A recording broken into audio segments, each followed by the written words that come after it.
I told him that I thought it was about my sexuality, and he was super sweet about it. There are Hollywood stories people think they know.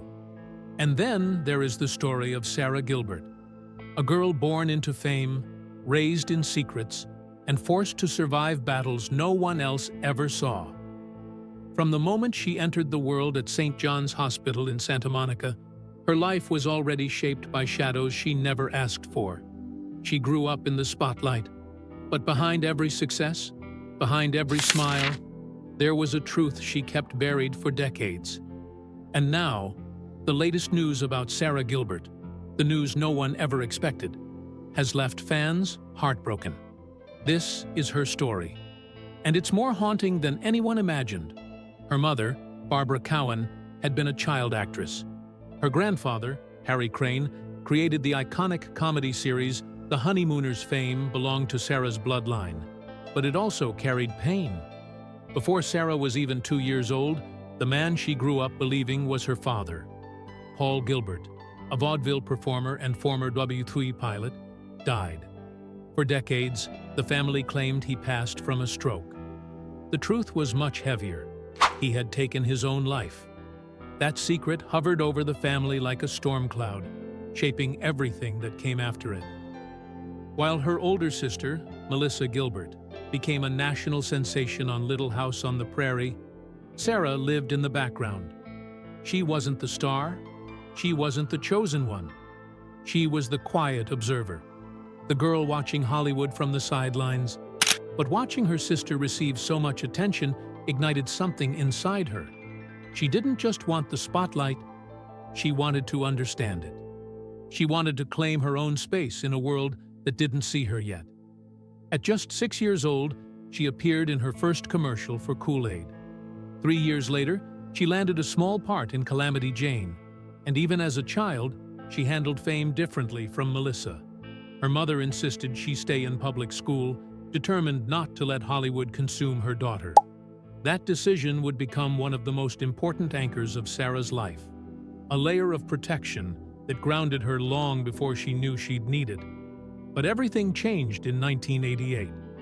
Sara auditioned for a new sitcom called Roseanne. She wasn't the biggest name in the room, she wasn't the favorite, but the moment she stepped into the role of Darlene Connor, something clicked. The sarcasm, the sharp wit, the emotional depth, it was all real. Darlene wasn't just a character she played. In many ways, she was who Sara had always been. Guarded, dry, smart, and quietly watching the world with an intensity most people missed. The audience loved her instantly. Critics praised her natural timing. And Sara, barely a teenager, became a star. But while she was making millions laugh with her deadpan humor, she was wrestling with something deeply personal. Something she couldn't explain, couldn't name, and couldn't admit even to herself. During the early seasons of Roseanne, Sara began dating her co-star Johnny Galecki, who played David Healy. They were sweet and young, and everyone thought they were perfect together. But after every kiss, Sara felt something unusual, a heaviness, a sadness she couldn't make sense of. Eventually, she gathered the courage to tell Johnny, "I think this is about my sexuality." He didn't get angry. He didn't shame her. He supported her. Their friendship only grew stronger. But if Johnny accepted her truth, Hollywood wouldn't. Back then, the entertainment industry wasn't a safe place for a young actress to be openly gay. Careers were ruined overnight. Stars lost roles instantly. Sara knew that. She knew one honest moment could destroy everything she had worked for. So she kept quiet. She kept her relationship with an older, famous woman hidden. For almost a decade, she lived two lives, the public actress and the private person afraid to breathe too loudly. Meanwhile, she pushed forward with discipline few young stars had. In 1993, at the height of Roseanne's success, Sara enrolled in Yale University. While filming the show, the production literally adjusted its schedule around her classes. She flew between Connecticut and Los Angeles, juggling academic stress and sitcom stardom. By 1997, she graduated with a degree in art and photography. The same year the original Roseanne ended. She had done the impossible. She stayed grounded in two completely different worlds. Her career continued to evolve. She joined ER as Dr. Jane Figler, but the writers never developed the character. Then came The Big Bang Theory, where she played the razor-sharp experimental physicist Dr. Leslie Winkle. Fans adored her. Her deadpan humor returned in full force. Yet once again, the writers struggled with how to use her long-term. She moved from recurring to main cast, then back to recurring. The show didn't know where she fit, but the audience did. Behind the camera, though, Sara was thinking bigger. In 2009, she pitched a new daytime talk show to CBS, a show driven by honesty, motherhood, and real conversation.